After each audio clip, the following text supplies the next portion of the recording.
성경은 마태복음 7장 13절에서 14절까지의 말씀입니다. 마태복음 7장 13절에서 14절. 다 같이 우리 한 목소리로 읽겠습니다. 좁은 문으로 들어가라. 멸망으로 인도하는 문은 크고 그 길이 넓어 그리로 들어가는 자가 많고 생명으로 인도하는 문은 좁고 길이 협착하여 찾는 자가 적음이라. 아멘. 우리 산상수훈을 계속 보고 있습니다. 2023년 마지막 주일을 보내면서도 이 본문을 계속 보는 것은 예수님께서 우리에게 가르쳐 주신 성도들이 이 세상 속에서 어떻게 살아가야 될 것인가에 대한 가르침이기 때문에 그렇습니다. 팔복의 은혜를 누리며 살아가는 빛과 소금의 역할을 감당하는, 세상이 말하는 그런 기준이 아닌 그리스도인의 의로운 기준, 다르고 특별한, 그렇지만 세상 속에서 살아가야 되는 그러한 그리스도인이 어떻게 살아가야 되는지에 대해서 이야기를 합니다. 사랑하고 섬기고 살아가는 가운데서도 내 힘으로 안 되기 때문에 성령의 은혜를 구해서 우리가 사랑하고 섬기는 사람이 되어야 된다. 우리의 육체가 연약하기 때문에, 죄성이 가득한 사람이기 때문에 우리 안에 있는 들보를 빼내기 위해서 항상 기도하는 삶을 살아가야 된다. 지금까지 주님 그렇게 말씀을 하고 계십니다. 그런데 이 모든 과정들이 오늘 말씀에 집약되어 있습니다. 지금까지의 모든 내용들이 참 쉽지만은 않거든요. 그렇게 살아간다, 물론 팔복의 은혜를 구한다, 그렇게 해서 축복을 받는다, 다들 좋아하죠. 그런데 그렇게 살아가는 그리스도인들은 빛과 소금의 역할을 감당해야 되고, 더 나은 의인으로 살아가야 되고, 사랑하기 위해서 성령을 구하는 그러한 삶을 살아가야 된다. 참 쉽지 않은 그런 이야기를 하고 있는데, 그 이야기의 절정이 바로 오늘 본문 말씀입니다. 13절과 14절 말씀을 다시 한번 읽어보도록 하겠습니다. 좁은 문으로 들어가라. 멸망으로 인도하는 문은 크고 그 길이 넓어 그리로 들어가는 자가 많고 생명으로 인도하는 문은 좁고 길이 협착하여 찾는 자가 적음이라. 아멘. 본문 말씀을 다시 한번 읽었습니다. 여기에는 특징이 넓은 문과 넓은 길, 좁은 문과 좁은 길, 이 두 가지를 이야기하고 있습니다. 그러니까 넓은 문으로 들어가면 거기에 맞는 넓은 길이 있는 거고요, 좁은 문으로 들어가면 거기에 맞는 좁은 길이 있는 거죠. 이 두 가지의 길을 우리가 어떻게 선택하고 갈 것이냐. 좁은 문과 좁은 길은 우리가 가야 될 길입니다. 그런데 많은 사람들이 넓은 문과 넓은 길로 가고 있다라는 거죠. 사실 이 넓은 문과 넓은 길에 대해서는 우리가 정말 예수님을 믿고 팔복의 은혜를 누리면서 기도하며 성령을 받아 사랑하고 섬기는 그러한 삶을 살아가는, 더 나은 의인으로 살아가는 그러한 모습, 겉으로 보일 때는 그러한 모습들을 갖추고 살아가는 것 같지만 그러지 않는 모습들을 넓은 문과 넓은 길에 이야기하고 있고요, 좁은 문과 좁은 길은요 조금 더 다른 의미예요. 이러한 삶을 살아가면서 성도들이 어떠한 기준으로, 어떠한 생각으로 살아가야 되는지에 대한 이야기를 예수님이 하시고자 하는 건데요, 결론을 미리 말씀드린다고 한다면 넓은 문과 넓은 길은 가는 사람이 많고요, 멸망의 길이랍니다. 근데 좁은 문과 좁은 길은요 가는 사람도 적을 뿐만 아니라, 그런데 그곳은 생명의 길이라는 거예요. 가는 사람이 많은 것이 옳은 것 같습니다. 그런데 예수님은 그곳을 멸망의 길이라고 얘기했고요, 가는 사람이 적대요. 그런데 그곳은 생명의 길이라고 이야기하고 있습니다. 뭐가 맞는 건지, 예수님이 어떤 의도를 가지고 말씀하려고 하시는지 참 쉽게 이해가 안 되는 그러한 본문의 말씀이기도 합니다.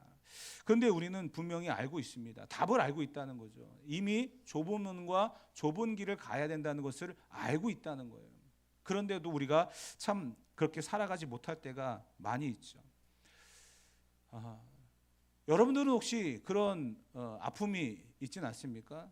저 같은 경우는 그런 아픔이 좀 있어요. 뭐냐면 등치가 있고 좀 몸무게가 있다 보니까 그런 거에 대한 좀 트라우마가 있어요. 엘리베이터를 탈 때도요 눈치를 봅니다.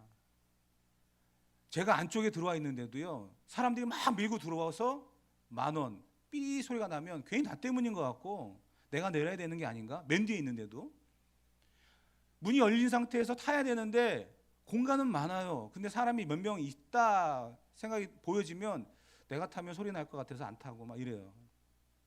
왜 그런가 하면 제가 어렸을 때 그런 좀 상처가 좀 있었거든요.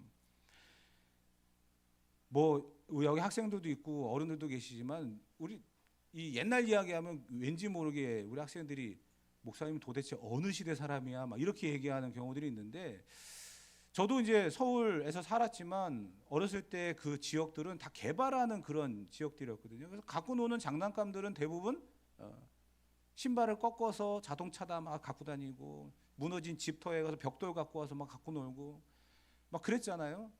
저만 그런 건 아니죠.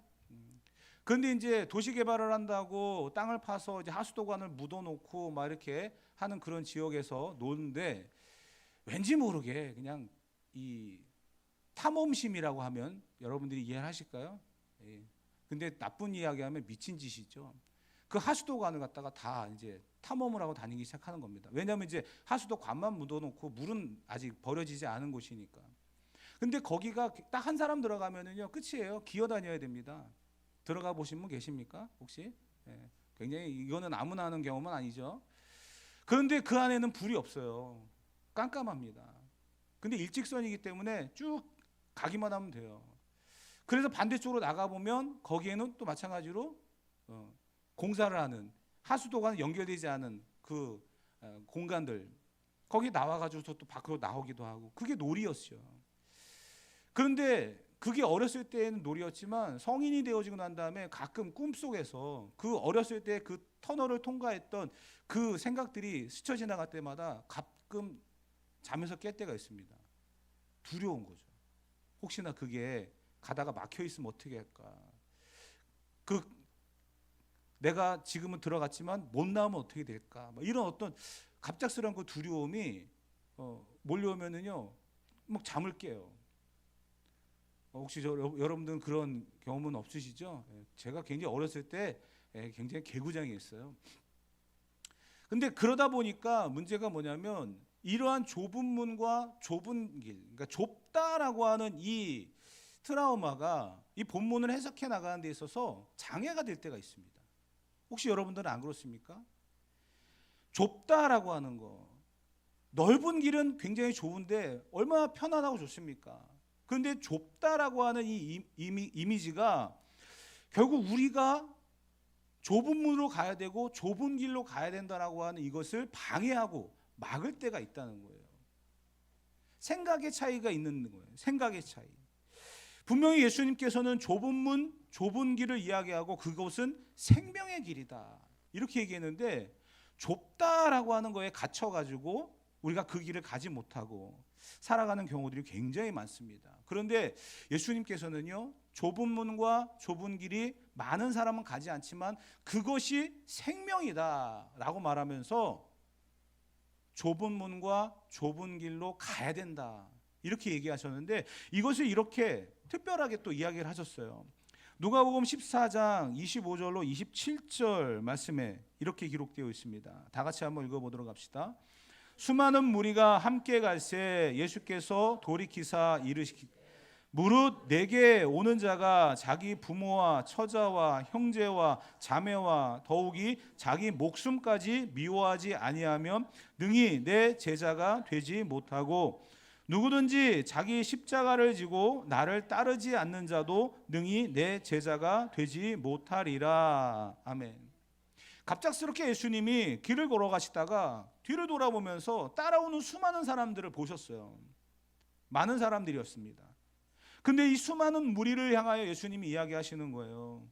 내게 오는 자는 좁은 문, 좁은 길로 가야 된다. 그런데 그 과정이 자기 부모와 처자와 형제와 자매와 더욱이 자기 목숨까지도 미워하는 사람이 되어야 된다. 그래야만 내 제자가 될 수 있다. 그렇게 하지 아니하면 내 제자는 되지 못한다. 너희는 그 길을 가겠느냐? 이런 질문을 하시는 거예요. 우리가 이 말씀을 연결을 시켜보면 이런 생각까지도 할 수 있습니다. 좁은 문과 좁은 길로 가는 사람들은 특별한 사람일 것이다. 그 특별함은 제자에 국한되어 있다. 제자라고 생각하는 사람, 제자가 되려고 하는 사람들에게만 해당되는 것이다. 이렇게 이야기하는데요. 우리가 이 부분에 대한 오해를 풀어야 됩니다. 성경은 모두가 다 제자라고 이야기하고 있어요. 성도와 제자 구별되지 않습니다. 모두가 다 제자입니다. 그러면 우리는 이 부분에 있어서 함정에 빠지는 경우들이 많이 있거든요. 나는 제자가 아니기 때문에 그 길을 갈 필요가 없어. 나는 그냥 성도야. 그런데 성경은 우리에게 제자에 대한 이야기를 끊임없이 하고 있어요. 그리고 예수님은 이 제자가 될 것을 이야기하고 있습니다. 평범한 성도가 아닌 특별한 제자. 그렇기 때문에 나는 아니야. 장로님이나 권사님들만 가야 돼. 나는 그냥 구경만 할 거야. 혹시 그 길을 가다가 어떤 일이 벌어질지 모르니까 나는 좀 안전지향적이니까 돌다리도 두들기며 가는 사람이니까 앞에 가신 분들이 어떻게 사는지를 보고 신중하게 결정하겠어. 이렇게 생각하는 경우도 있는데 안 된다는 거예요. 우리는 모두 다 제자라는 겁니다. 그래서 좁은 문과 좁은 길을 다 가야 한다는 거예요. 우리는 때로는 예수님을 믿는 것을 잘못 오해하고 생각하는 경우도 굉장히 많이 있습니다. 특별한 사람들이 특별하게 살아가는 것, 그것을 예수 믿는 거라고 생각하는 경우도 있어요. 그런데 아니거든요. 우리 부모가 어떻게 믿어하는지를 자녀들이 보면서 때로는 상처를 받습니다. 아, 저렇게까지 해야 되나? 그런데 그게 맞는 거거든요. 그렇게 사는 게 정답이거든요. 그렇게 살아도 부족하거든요. 그런데도 그게 부담이 되는 게 왜 그럴까요? 다르다는 거죠. 나는 그냥 교회를 다니는 사람, 우리 부모는 제자가 되려고 하는 사람, 다르게 생각하기 때문에 그렇습니다. 근데 예수님께서는 뭐라고 얘기했어요? 제자에 대한 이야기를 계속하고 계시잖아요. 끊임없이 제자가 될 것을 이야기했고 모든 사람이 제자가 되어야 된다라고 말씀을 하고 있습니다. 그러면 제자는 좁은 문과 좁은 길로 가는 사람이 되어야 된다는 거죠. 근데 왜 나는 그냥 평범한 성도, 신앙인 그렇게 살아가겠습니다. 특별하게 하실 분들은 그렇게 하십시오 라고 말하는 이유가 뭘까요? 이 좁은 문과 좁은 길로 가는 그 길에 대한 개념을 우리가 잘못 이해하고 있기 때문에 그렇습니다. 좁은 문과 좁은 길로 가는 그 길을 고행이나 금욕으로 생각하는 경우들이 많이 있다는 거예요. 하지 말아야 될 것들을 계속 그들은 한 거에 대해서 안타까워하는 거예요. 아, 성경 이거 하지 말라고 했는데 내가 했네. 그러면서 이 고행이나 금욕 막 이런 것들을 그러다 보니까 힘든 거죠. 근데 여러분 우리가 생각해야 될 게 고행이나 금욕이라고 하는 이러한 차원에서 좁은 문과 좁은 길을 생각한다고 한다면 갈 사람은 정말 많지 않을 겁니다. 일반적인 종교에서 이야기하는 그러한 고행은요, 일반적인 사람들이 할 수 없는 그런 부분이에요. 그렇기 때문에 고행이라는 말을 쓰는 거고요, 금욕이라는 말을 쓰는 겁니다. 예를 들어서 여러분 우리가 한번 이렇게 봅시다. 예수님을 믿고 다 잘 된다, 복 받는다, 모든 것이 만사형통한다 라고 하는 그러한 결과가 있다고 한다면 예수 믿는 데 있어서 여러분들은 어떤 생각을 갖고 나오실 수 있겠습니까? 기쁜 마음이겠죠. 다 잘 된다는데. 근데 좁은 문과 좁은 길로 가라라고 하는 이 선택의 앞에 서서는요, 불편한 거예요. 그 길을 가는 것조차가 부담스러운 거죠. 고행이고 금욕이기 때문에 하고 싶은데 하지 말라는 거예요. 그러한 기준으로 접근하다 보면은요, 그 길을 가는 사람은 정말 적을 수밖에 없는 겁니다. 그리고 내가 아닌 다른 사람이 가기를 원하겠죠. 그래서 예수님께서는요, 이 좁은 문과 좁은 길에 대해서 금욕이나 고행이 아니라 누구나 다 가야 되고 제자이기 때문에 가야 된다라고 하는 그러한 이야기를 하고 있습니다. 왜 그럴까요? 이미 예수님께서 그 길을 가셨잖아요. 그리고 따라오랍니다. 예수님이 가신 길이 좁은 문, 좁은 길입니다. 이미 답사를 다 맞추신 거예요. 그러면서 예수님을 따라가는 겁니다. 여러분들이 여행을 할 때 가이드를 따라갑니다. 그 가이드를 따라가는 이유가 뭐예요? 그 사람은 거기를 다 알고 있기 때문이에요. 그 사람을 믿고 따라가기만 하면 정말 필요한 데만 보고 필요한 데만 다니면서 여행을 잘 마칠 수 있습니다. 예수님께서 좁은 문과 좁은 길에 대한 답사를 다 마치셨습니다. 그러면서 우리에게 따라오랍니다. 그리고 그 사람들을 제자라고 이야기합니다. 고행이나 금욕이 아니에요. 그것은 제자로서 마땅히 살아야 될 삶의 부분이라는 거죠. 그런데 이 부분에 대해서 예수님께서 따라오라, 제자로서의 마땅한 삶이다 라고 하면서 요구하시는 그 의도는 뭘까요? 내가 고생했으니까 너도 한번 고생해봐, 이런 의도일까요? 아니에요. 여러분, 제가 그 일본에서 공부하고 우리 자녀들을 좀 한번 데려가서 구경도 시켜주고 싶어가지고 한번 데려간 적이 있어요. 근데 아시다시피 뭐 그때는 경비도 많지 않고 그러니까 대부분 다 걸어 다니고 막 그랬거든요.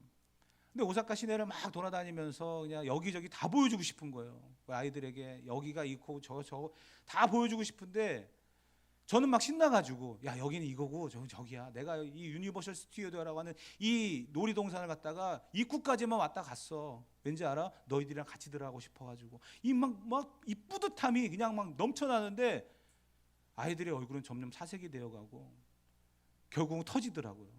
어느 날 우리 아이가 얘기한, 아빠 물 좀 사줘, 아빠 아이스크림 좀 사줘. 너무 애들이 걸어다니는데 지쳐가지고 결국은 이제 다 마치고 돌아왔지만, 가이드가 어떠냐에 따라서 다르거든요. 예수님이 가이드입니다.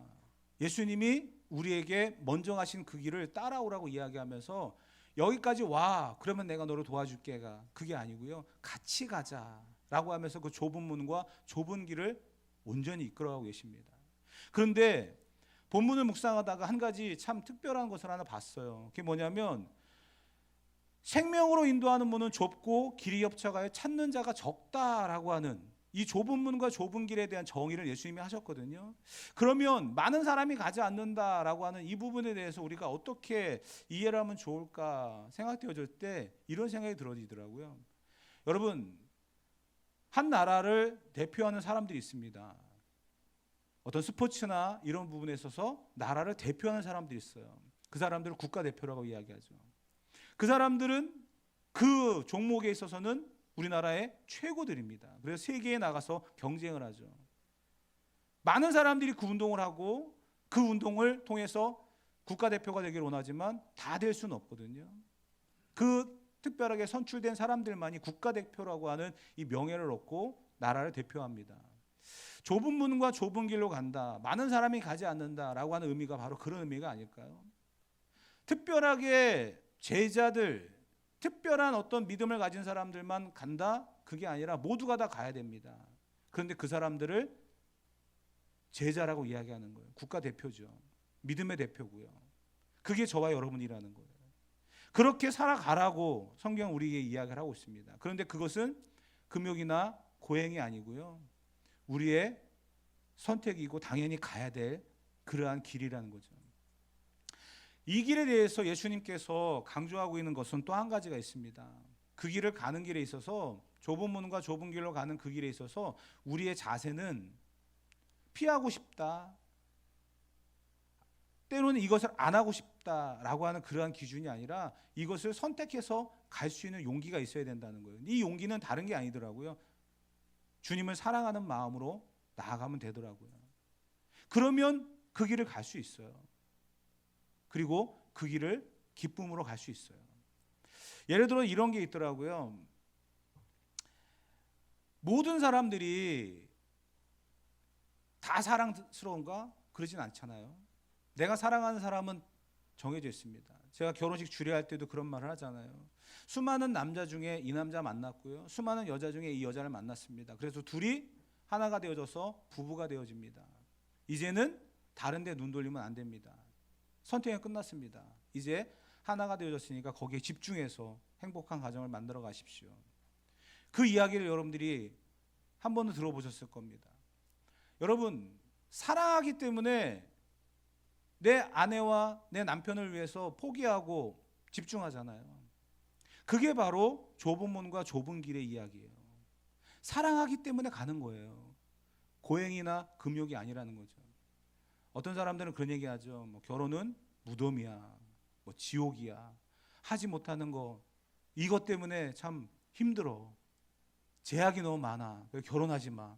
뭐 젊은 사람들한테 많이 유행하는 그런 이야기인데, 하지만 결혼해서 얻는 행복과 또 그 나름대로 그 안에서 얻을 수 있는 게 굉장히 많이 있잖아요. 그 유익이 굉장히 많습니다.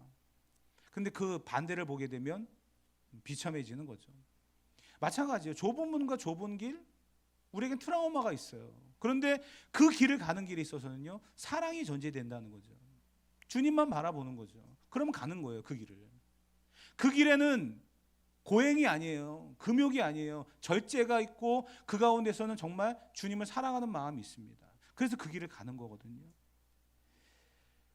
우리는 사랑하기 때문에 그 길을 가는 겁니다. 그런데 우리가 좀 놓치고 있는 것 중에 하나가 이런 게 있더라고요. 아까도 말씀드렸듯이 성도가 가야 될 길이냐, 제자가 가야 될 길이냐, 이러한 상황 속에서 나는 성도, 제자들은 가는 길, 이렇게 명확하게 선을 그어버리게 되면 이 좁은 문과 좁은 길은 생명의 길인데 안 가게 된다는 거죠.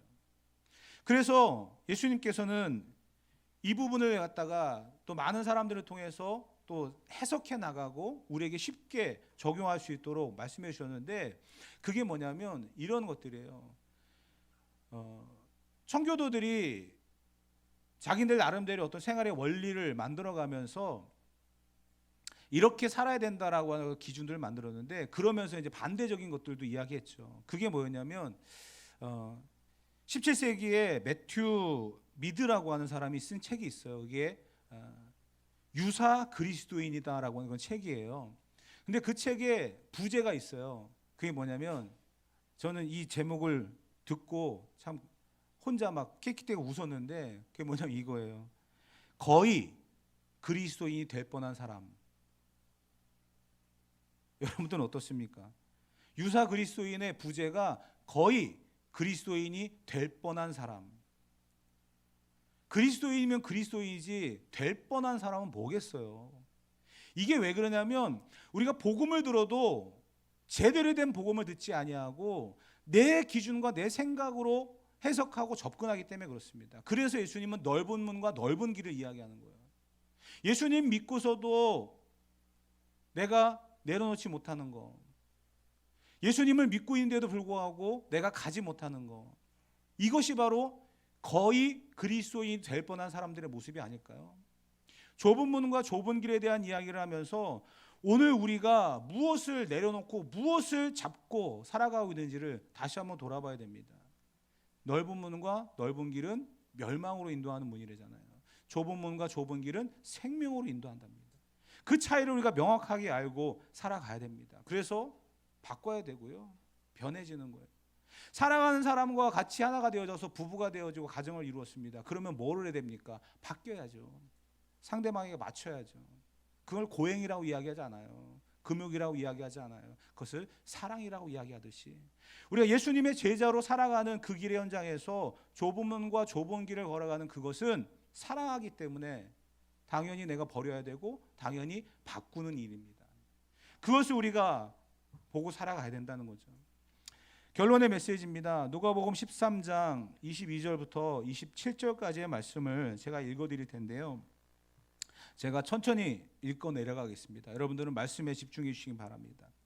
22절, 예수께서 각 성, 각 마을로 다니사 가르치시며 예루살렘으로 여행하시더니, 이제 예루살렘으로 여행하면서 다니시는 그러한 상황에서 23절에 보면 어떤 사람이 여짜오되 주여 구원을 받은 자가 적으니까 물어본 거예요. 그들에게 이르시되 24절에 보면 좁은 문으로 들어가기를 힘쓰라. 내가 너에게 이르노니 들어가기를 구하여도 못하는 자가 많으니라.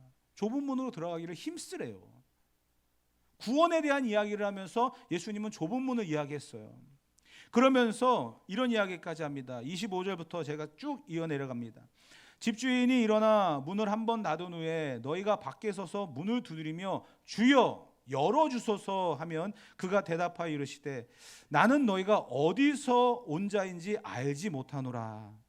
그때 너희가 말하되 우리는 주 앞에서 먹고 마셨으며 주는 또한 우리의 길거리에서 가르치셨나이다 하나 그가 너희에게 말하여 이르되 나는 너희가 어디에서 왔는지 알지 못하노라.